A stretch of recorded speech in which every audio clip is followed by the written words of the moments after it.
All right, so let us first look at mRNA processing. How is the mRNA getting processed?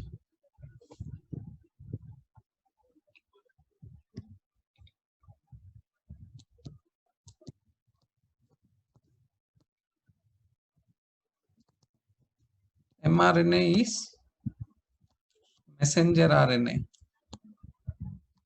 I hope you guys remember.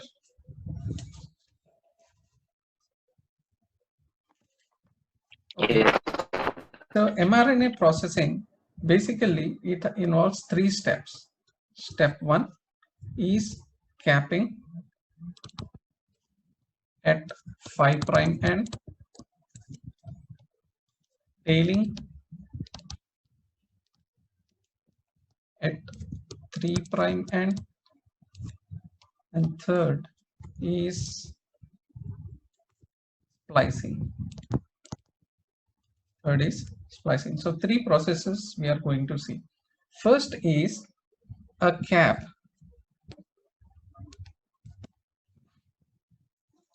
This cap is added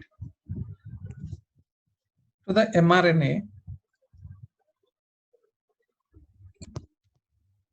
during transcription. It is still being produced, and when it is being produced, during that phase only it is added or capped. mRNA is capped.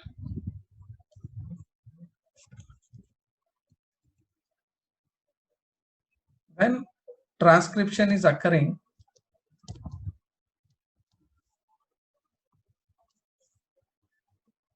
when the chain length reaches 13 nucleotides, we have seen that RNA polymerase, it is bound to promoter and it is polymerizing, and when it goes up to 30 nucleotides, it will release this promoter called as promoter clearance. One step was there, promoter clearance. So what happened here at promoter clearance is once this reached 30 nucleotides, this RNA polymerase will release from this promoter sequence. Now, who is telling this RNA polymerase to release this promoter sequence? That is because there is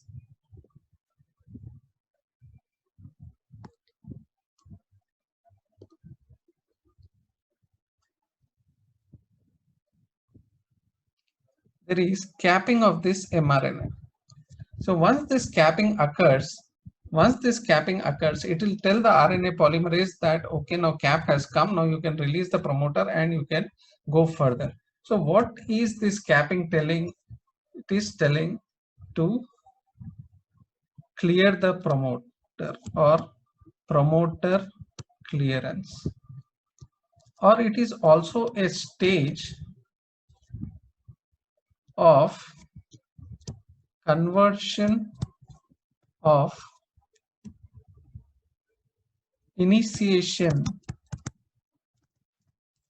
of transcription to elongation stage. Remember, transcription we have seen there is initiation, there is elongation, and there is termination. Right? Initiation to elongation, this stage,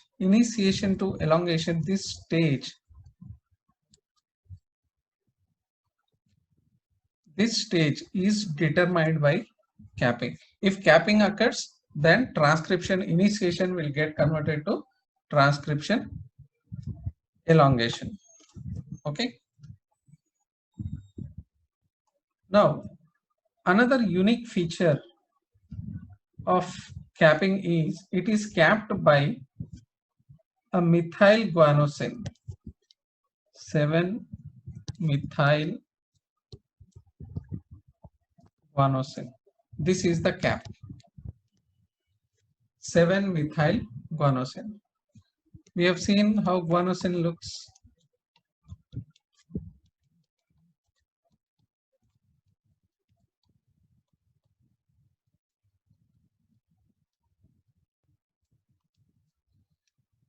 Okay, this is our guanosine.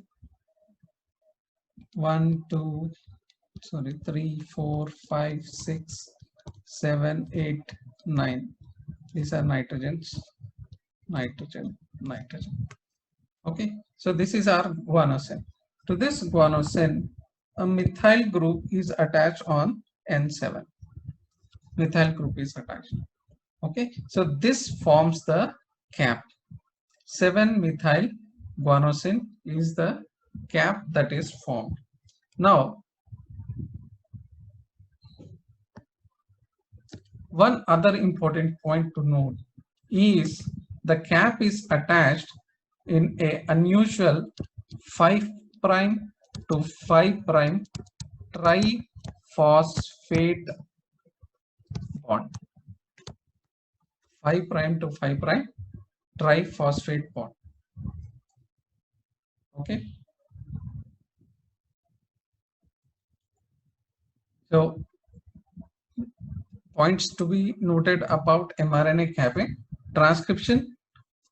It occurs during transcription when the chain length reaches 30 nucleotides. It is the signal for promoter clearance. It is the stage of conversion of transcription initiation to elongation. The cap is made up of 7-methyl guanosine, and the cap is attached by a unique bond, that is 5' to 5' triphosphate bond. Okay, generally what happens is, this is your 5' carbon. All right, this is your 3'. This is your 3'. So whenever a nucleotide is added,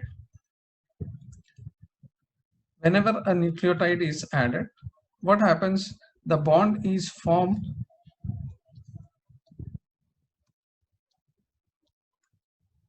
Let us say we are adding a cytosine. Okay, this is C5, this 3' hydroxyl group. A bond is formed between two nucleotides between 3' and 5'. Correct or not? This is what we have seen in our DNA, RNA, wherever the bonds are formed between nucleotides in the strand. It is always a 3' to 5' phosphodiester bond. Okay, this 5 is phosphated, this 3' is hydroxylated. Correct? This is the usual form. But here what is happening is, it is a 5' to 5' triphosphate bond. Here only one phosphate, see, but here a triphosphate bond is formed. How is that happening?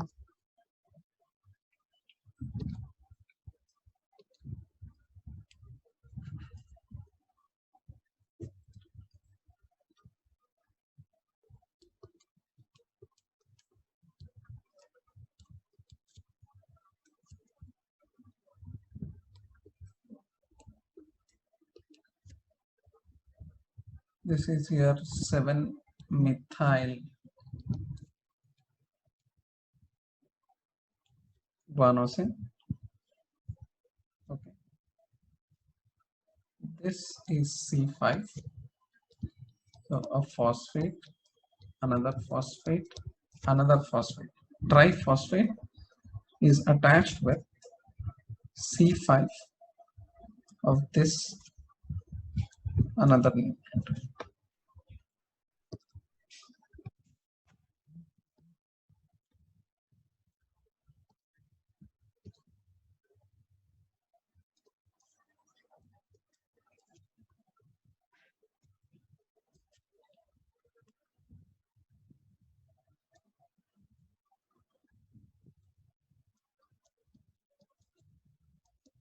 Let's say this is adenine.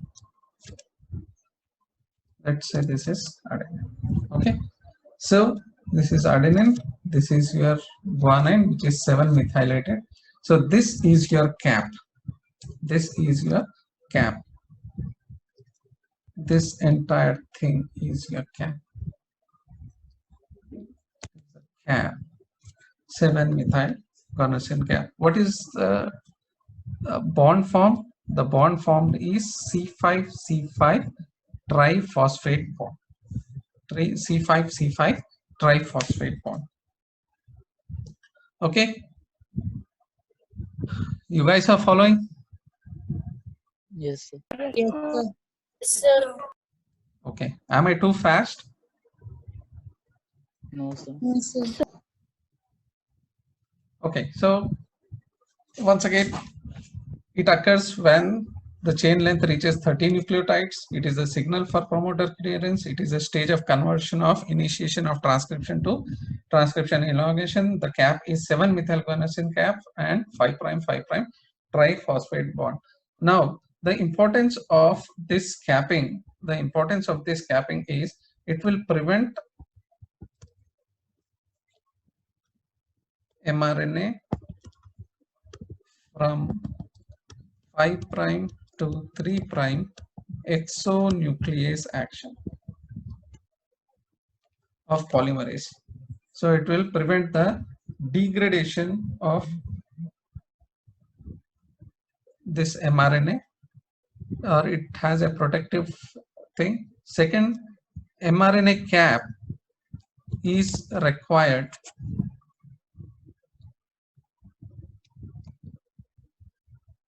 for translation for for your pre-initiation complex of translation.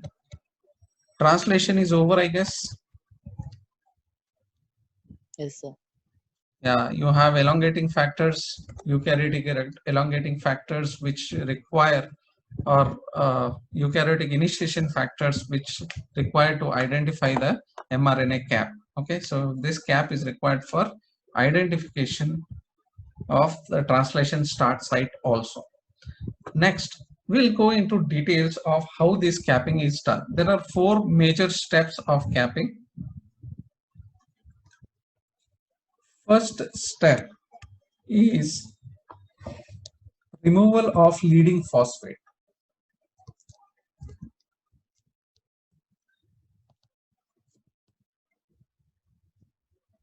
I don't think so you will find these points in books, so better copy it down. Removal of leading phosphate.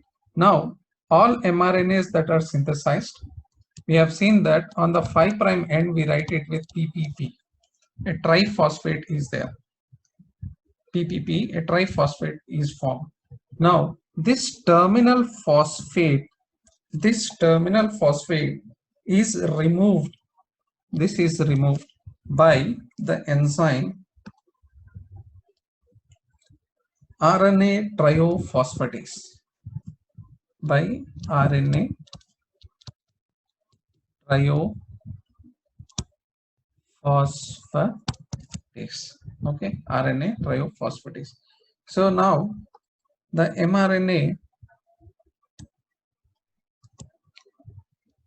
prime PP and a phosphate is lost. RNA triophosphatase. In the next step, second step, cap is attached.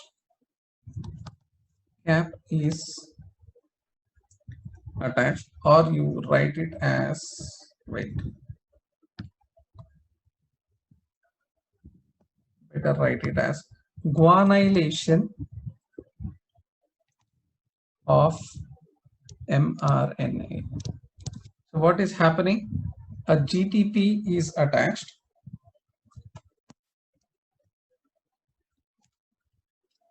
Guanylation of mRNA.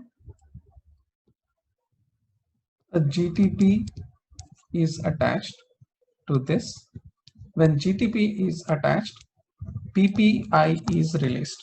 GTP is your guanine with 3 phosphates. Correct? So these 2 phosphates are removed. These 2 phosphates are removed as PPI, and guanosine monophosphate is attached. So now this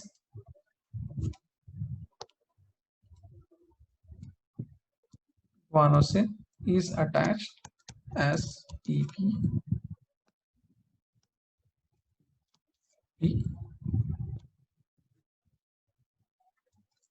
This is the 3' end. Okay, so it is a triphosphate guanosine which is attached, triphosphate now, and the direction is 5' to 5'. The enzyme required for this is guanylyl transferase. Guanylyl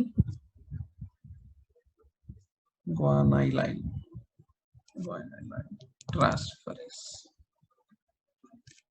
Okay, so this is converted here. GTP is used, so it is guanylyl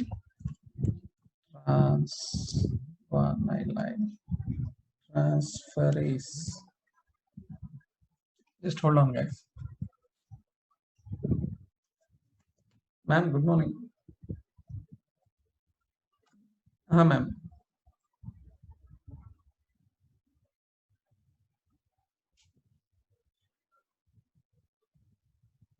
Okay. Okay. Okay, ma'am.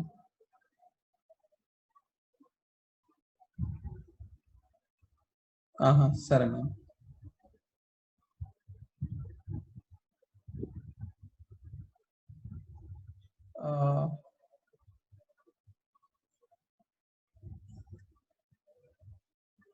It is not there, ma'am. No.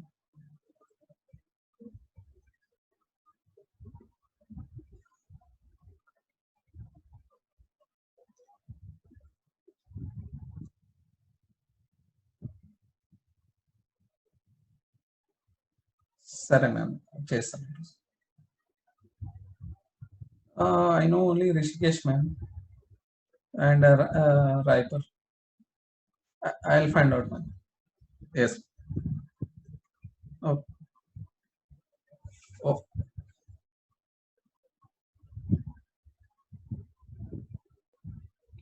Okay.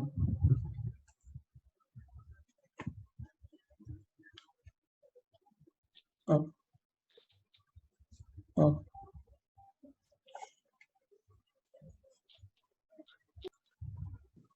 Oh.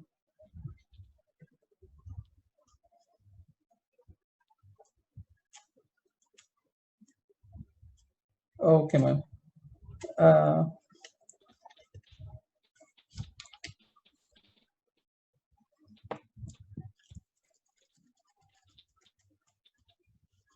Oh, ma'am.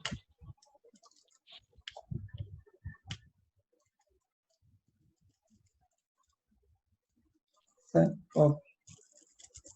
Yes, ma'am. Yes, ma'am. Ma'am, ఒక పని చేస్తాను.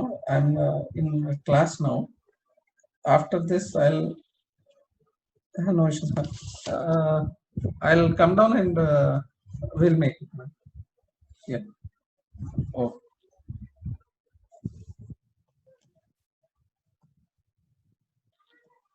Okay, sorry guys. You guys are still with me? Yes, sir. Sorry, when boss calls, you have to take the call wherever you are. All right. So, yeah, where were we? Guanylation of mRNA. So, first step was phosphate group was removed. The leading phosphate group was removed by RNA phosphatase. Sorry. Next, guanylation of mRNA occurred where GTP was attached and PPI is released. Next, in the third step, there is methylation of guanosine. Methylation of, what happened to my handwriting? Methylation of guanosine. Now this occurs with the help of guanine 7-methyl transferase. Enzyme is guanine 7-methyl transferase. Who is giving this methyl group? The methyl group is given by S-adenosyl methionine, which will give the methyl group and it will get converted to S-adenosyl homocysteine. This methyl group is attached to this guanosine. So now we'll have a guanine with a methyl group attached, two phosphate groups, and phosphate and 3 prime. Okay. Now the last step is O2 prime methylation. O2 prime methylation of first and second nucleotides. Here, suppose there is one nucleotide, here there is another nucleotide. So what happens is, in the next step,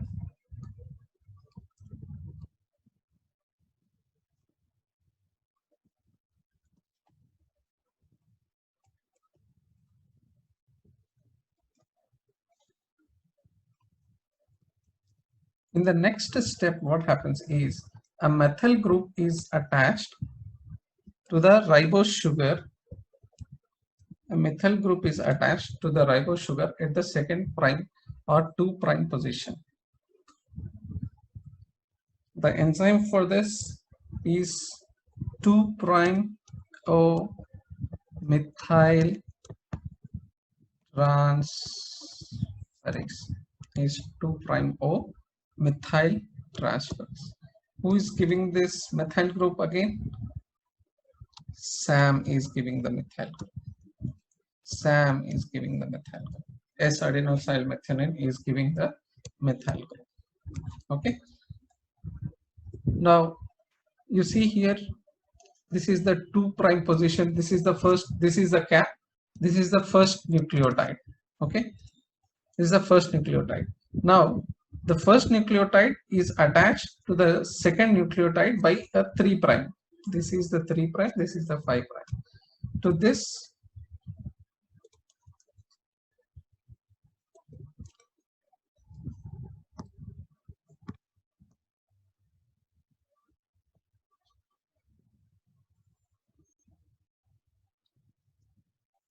that is a phosphate.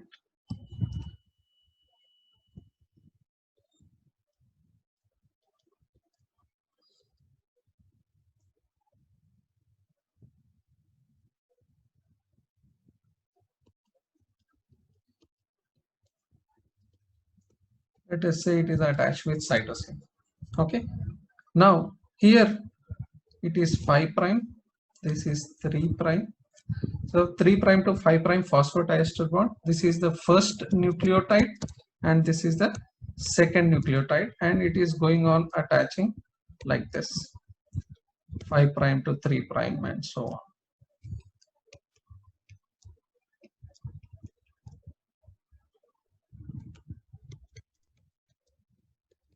Okay. Now what is happening here is this 2 prime which is free, here a methyl group is attached in the first and second nucleotide. The first and second nucleotide on the second carbon of the ribose sugar, not on the purine or pyrimidine ring, on the ribose sugar. That is why it is 2 prime. Okay, 2 prime O. A methyl group is attached. A methyl group is attached at the second carbon. Okay, so this is about mRNA capping. So 3 processes: capping, tailing, and splicing. All right. So capping, it occurs when there is 30 nucleotides. It is a signal for promoter clearance, converts the initiation to elongation. The cap is 7-methylguanosine, 5 prime to 5 prime triphosphate band. Bond is the unusual bond that is present. Then it prevents from exonuclease action of the DNA. All right. Now it is also required for translation, wherein identification of cap occurs by eukaryotic initiation factors. All right. Now 4 steps, it occurs in 4 steps. First is there is removal of the leading phosphate. Second, a GTP is attached or guanylation. Third, methylation of this guanyl. And fourth, methylation of the 2 prime carbon of the ribose sugars are the first and second nucleotides. Okay, so that is mRNA capping. Next, let us look at what is tailing. It is a poly A tail. Poly A tail means A. This occurs up to 250 nucleotide in length. It occurs up to 250 nucleotides in length. This also occurs during transcription. Occurs during transcription. Immediately precedes termination. Immediately precedes termination. That means, immediately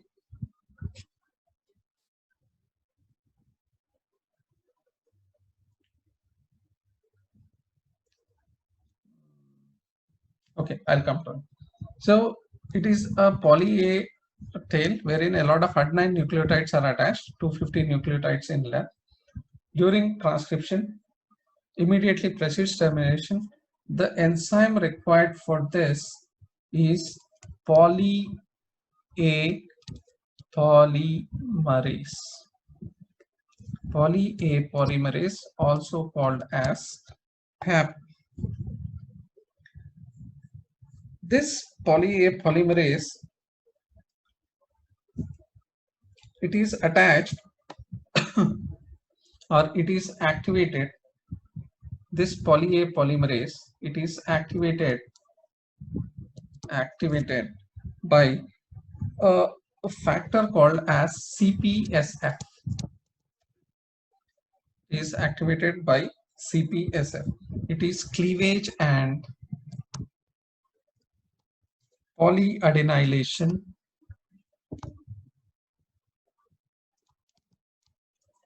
specificity factor.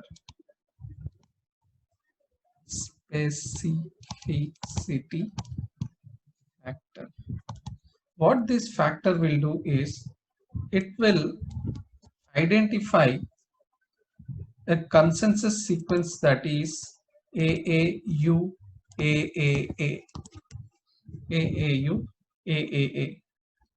This is the consensus sequence. Once this consensus sequence is there,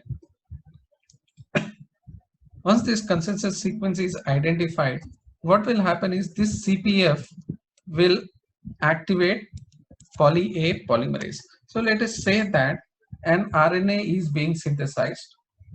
This is the cap of the RNA and it is being synthesized. Okay. Next, when it is being synthesized, this consensus sequence occurs here. This consensus sequence occurs here.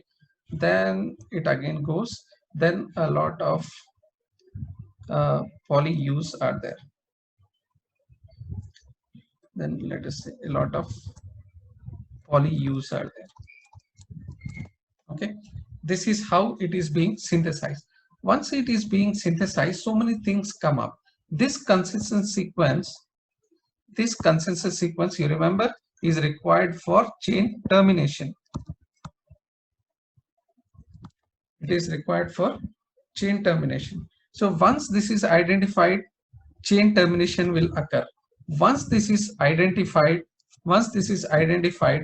by CPSF, poly A polymerase will act and a poly A tail will be attached. How this poly A tail is being attached is, once this consensus sequence is formed, AAU, it is synthesized.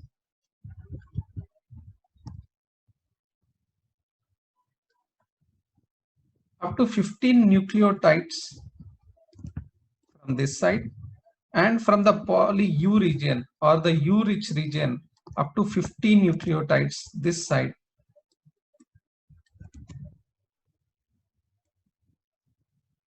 At this side, cleavage factors 1 and 2. Cleavage factors 1 and 2 they will cleave this and they will remove this segment. This whole segment is removed.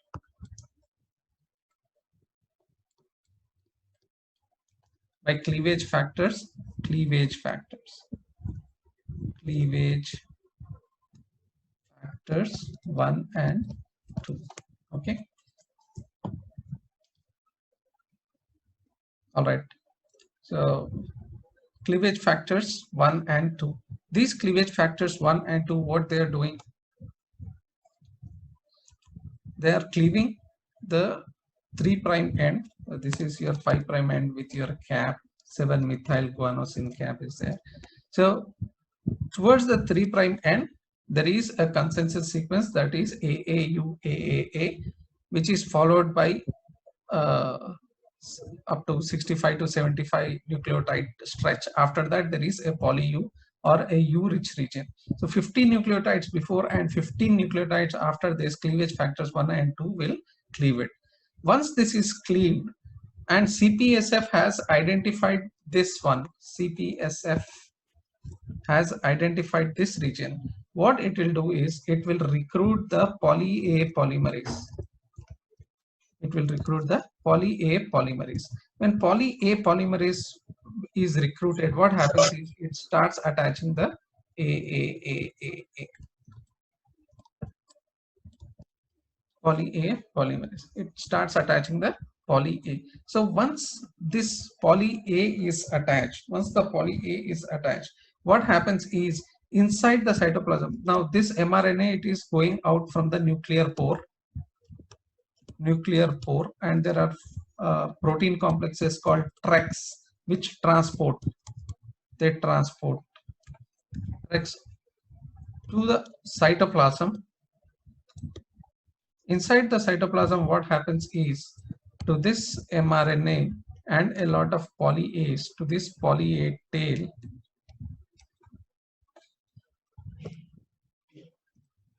a lot of proteins will come and bind to it. A lot of proteins will come and bind to it. These proteins are called as poly A binding proteins.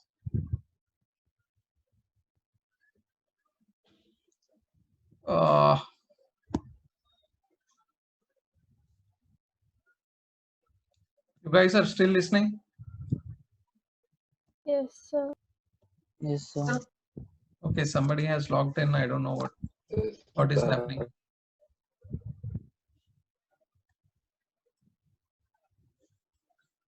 You can still see this? Yes, sir. Okay. So poly A polymer, poly A binding proteins. Poly A binding proteins will come and attach to it. Okay. So this is how tailing will end. What is poly A tailing? A lot of A's are attached, up to 250 A's are attached. It occurs during transcription and immediately before the termination, because once this is identified by the termination factors, it will terminate it. Okay, and the RNA is cleaved off. So just before that, what happens is when this is synthesized, CPSF and cleavage factors will come into action. Cleavage factors will cleave the tail from the 3' end up to 15 nucleotides from the U-rich region and 15 nucleotides from the consensus sequence, that is AAU AAA. Remember what I have told about consensus sequences? It is like a security guard. Consensus sequence, it will be there where you expect it most of the times. Okay, where do you expect a security guard to be? At the entry or at the gate. So consensus sequence will also be there where you expect it most of the times. You expect that AAU will be towards the 3' end, it will always be there most of the time. Okay, so this is identified by CPSF, which will activate the poly A polymerase, which will go on adding ATPs. This ATP and PPI is released every time, like your regular polymerase, it goes on adding the A. Now when this comes out of the nuclear pore, poly A binding proteins will come and attach to it. What is the function of A tail? It is prevents from degradation of prevents from degradation of 3' to 5' exonuclease action. 3' to 5' exonuclease action. Okay, so that is about poly A tailing. So two things we have seen, capping and tailing. So third is splicing and RNA tRNA. Perhaps if I get an R post lunch, today post lunch 2 classes are biochemistry only, I think. So if I can get a hold of that class, then we will talk today. Otherwise, in my next class. Is it clear? Any doubts? Anyone? Was I clear? Yes, sir. Yes, sir. Yes, sir. Sudeep, Yes, sir. Prakash,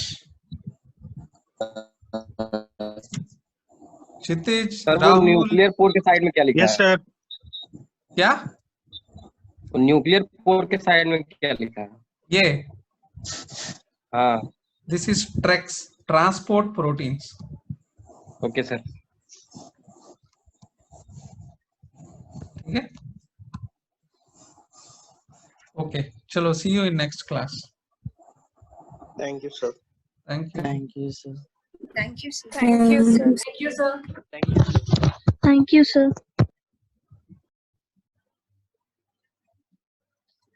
Thank you. So the third one is splicing. We'll be looking into splicing.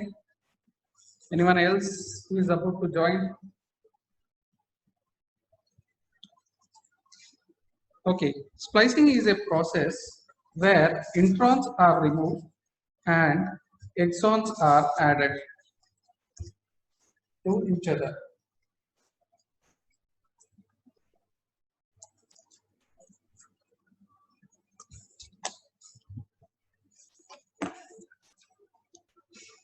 What do I mean by that? Now, whenever there is a gene,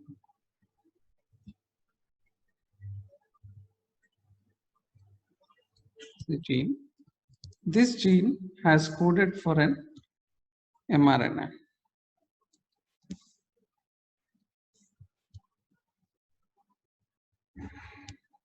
Okay, this is the gene, this is the mRNA. Now this mRNA, it will have intervening sequences. It will have intervening sequences which are non-coding and sequences which are coding.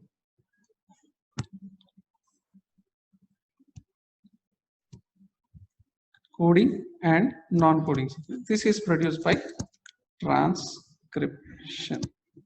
All right. Now, non-coding and coding sequences. These non-coding sequences, we call them as introns. We call them as introns. And these coding sequences, we call them as exons. Now, for protein translation, these non-coding regions are not required. These non-coding regions are not required. So what happens? These introns are removed by a process called as splicing. By a process called as splicing. Okay. So how do we do that? Before that, if we look at the DNA, sorry, if you look at the RNA,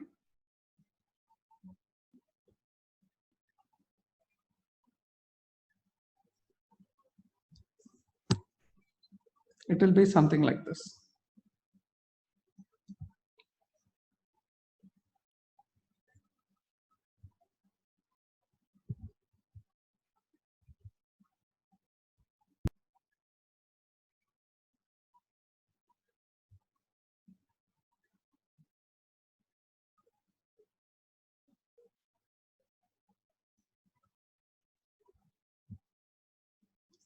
Okay. Now this is its 5' end. This is its 3' end. Now, what we are looking here is a nascent mRNA. It's also called as heterogeneous RNA, hnRNA, or heterogeneous. Why? Because coding and non-coding both are present in this heterogeneous RNA. If you look at this part, this green part is the coding area.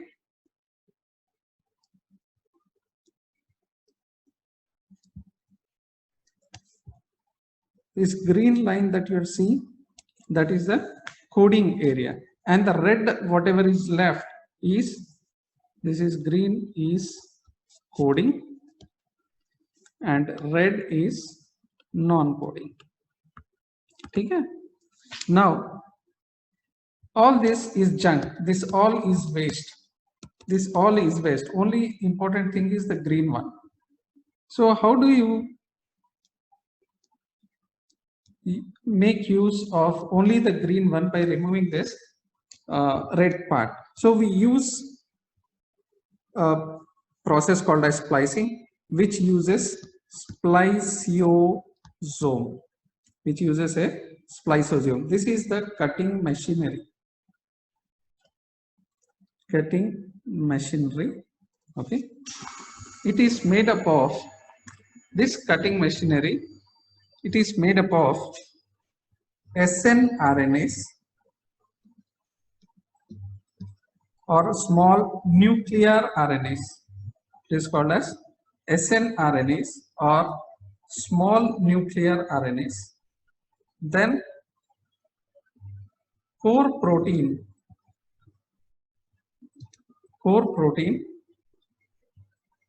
also called as SM protein, core protein or SM protein, and your RNA, hnRNA. 3 parts of a spliceosome. So what exactly is this spliceosome? These are first small RNA molecules. Okay, I'll use this end.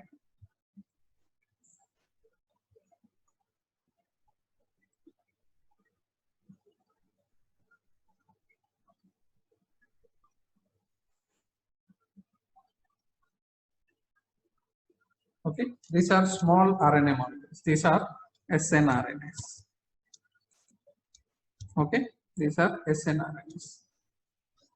They are RNA only, but they are small nuclear RNA. To this small nuclear RNA, proteins are bound.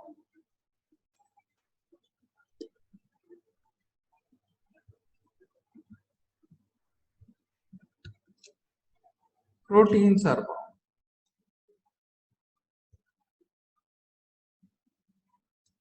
Okay. These proteins are your Cron protein or SM protein. This whole thing, mRNA, the small nuclear RNAs, and the Cron proteins, together it forms a spliceosome. After the action of this spliceosome, we will get a trimmed, nice, decent, handsome mRNA and many of the non-coding parts.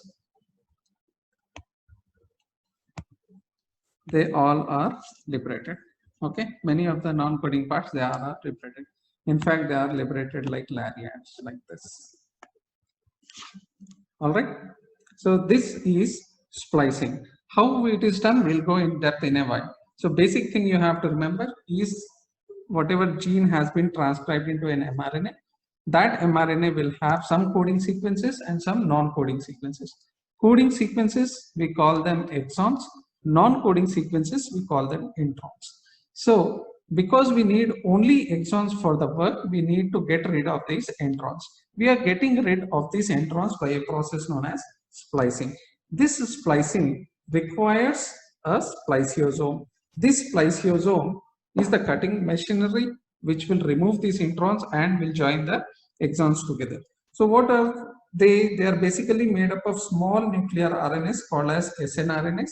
These snRNAs, they bind with core protein or SM protein, and these two together they are called as SNRPs. They are called as SNRPs. Small nuclear ribonuclear proteins. Small nuclear ribonucleoprotein.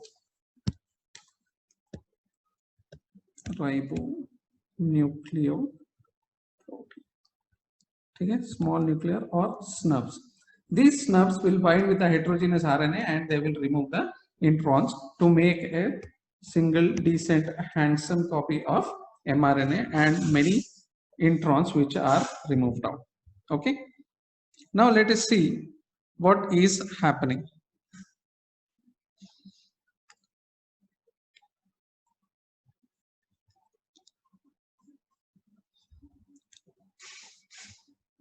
Now we know that if this is the DNA template strand,